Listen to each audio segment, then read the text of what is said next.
La soirée avait commencé comme toutes les autres, tranquillement à la maison.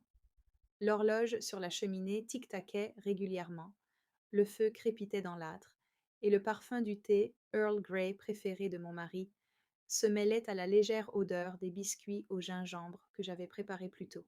C'était le genre de soirée que nous avions apprécié d'innombrables fois au cours de nos 32 ans de mariage, confortable, prévisible, et empreinte de cette familiarité que seules des décennies de vie partagée peuvent offrir. J'étais blottie sur le canapé, un plaid tricoté sur les jambes, feuilletant distraitement un magazine.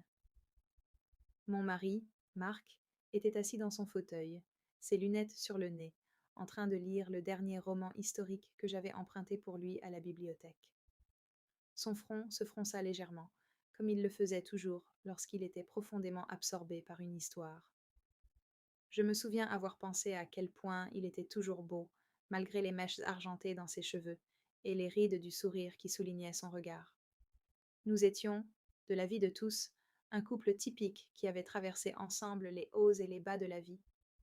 Nous avions élevé 2 enfants, mené nos carrières respectives, pleuré la perte d'êtres chers et célébré d'innombrables anniversaires et moments importants.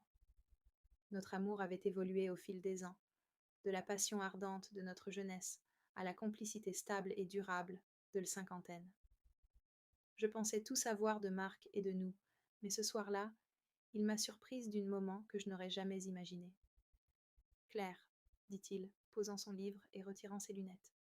Son ton était calme, mais il y avait une intensité dans sa voix qui me fit me redresser. On peut parler de quelque chose? Je fermai le magazine et lui accordai toute mon attention. Bien sûr, à quoi penses-tu? Il hésita un instant, passant une main dans ses cheveux, une manie nerveuse que je ne lui avais pas vue depuis des années. Je. Je travaille sur quelque chose depuis un moment, et je ne sais pas trop comment m'y prendre. Je ressentis une pointe de malaise. Marc n'était pas du genre à tourner autour du pot. Ce qui le préoccupait devait être important. Tu peux tout me dire, dis-je, essayant de paraître rassurante, même si mon cœur se mit à battre la chamade. Il prit une profonde inspiration, ses yeux scrutant les miens. Et si on essayait quelque chose de différent? Différent, répétai-je, sans savoir où il voulait en venir. Quelque chose pour bousculer un peu les choses, remettre un peu d'excitation dans nos vies. Mon esprit passa en revue toutes les possibilités. Parlait-il de voyage, d'un nouveau passe-temps, de parachutisme peut-être? Mais la façon dont il me regardait, si sincère, si vulnérable, me disait que c'était plus qu'une simple aventure.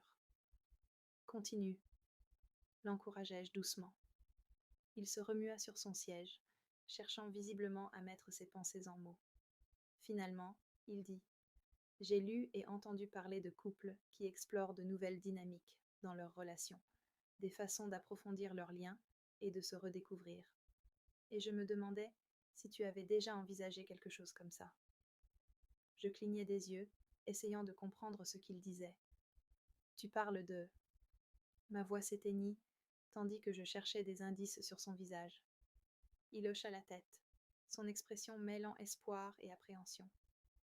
Oui, je parle d'essayer quelque chose d'inhabituel, quelque chose qui pourrait nous aider à nous voir sous un nouveau jour.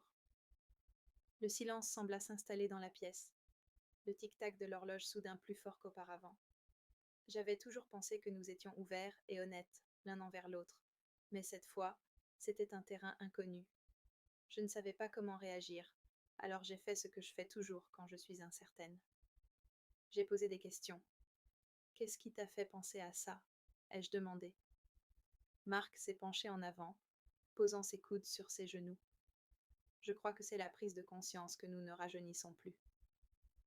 La vie est courte, Claire, et même si j'aime ce que nous avons, je ne veux pas que nous cessions d'évoluer ou de découvrir de nouvelles choses ensemble. J'ai lu quelques livres et, eh bien, c'est un sujet qui, je pense, pourrait nous rapprocher encore plus. Ces mots planaient entre nous, et j'éprouvais un étrange mélange d'émotions. Il y avait de la curiosité certainement, et une pointe d'excitation, mais aussi de la peur. La peur de l'inconnu, la peur de sortir de la bulle confortable que nous avions construite ensemble. Pourtant, sous cette surface, il y avait une vérité indéniable. Je faisais entièrement confiance à Marc. Quoi que ce soit, il n'en aurait pas parlé s'il n'était pas convaincu que cela pouvait être bénéfique pour nous. Qu'est-ce que tu as en tête exactement? Demandai-je, d'une voix plus assurée que la mienne. Il sourit, un peu gêné. J'ai lu des articles sur des couples qui prennent des cours de danse, ensemble, de tango en particulier. Ils disent que c'est un moyen de se connecter à un niveau plus profond, d'apprendre à bouger comme un seul être et de ressentir véritablement l'énergie de l'autre. Je me suis dit que nous pourrions peut-être essayer. Un sentiment de soulagement et d'amusement m'envahit à parts égales. De toutes les choses que j'avais imaginées qu'il pourrait suggérer, les cours de tango ne m'avaient même pas effleuré l'esprit. J'ai ri, un rire doux et sincère qui a semblé dissiper la tension ambiante. Du tango, ai-je dit en haussant un sourcil. Voilà ta grande idée, ton idée incroyable.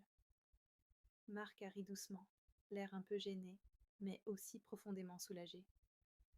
Eh bien, c'est incroyable pour moi aussi. Tu sais que je suis une vraie catastrophe en danse. J'ai tendu la main par-dessus la table basse et j'ai pris la sienne. Marc, je trouve que c'est une idée formidable. Son visage s'est illuminé d'un sourire enfantin qui m'a fait chaud au cœur. Vraiment?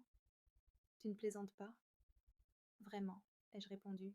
Mais je te préviens, tu vas devoir me suivre. J'ai toujours rêvé d'essayer le tango.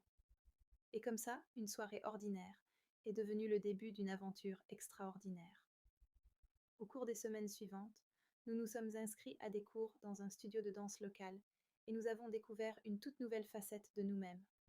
Apprendre le tango, ce n'était pas seulement maîtriser les pas, c'était apprendre à faire confiance, à communiquer sans mots et à trouver de la joie dans le simple fait de bouger ensemble. Il y a eu de nombreux faux pas en cours de route, Marc me marchant sur les pieds, moi perdant le rythme, mais il y a eu aussi des rires, une connexion profonde et un sentiment renouvelé de partenariat. Au moment où nous avons dansé notre première chorégraphie complète, j'étais plus proche de lui que je ne l'avais été depuis des années. En repensant à cette soirée, je suis reconnaissante à Marc pour son courage de proposer quelque chose d'aussi inhabituel. Cela m'a rappelé que même après des décennies ensemble, il y a toujours plus à découvrir sur la vie, sur l'amour et sur l'autre. Et bien que notre aventure dans le tango n'ait été qu'un chapitre de notre histoire, ce fut un chapitre qui nous a rapprochés et nous a rappelé la magie qui naît de l'acceptation de l'inattendu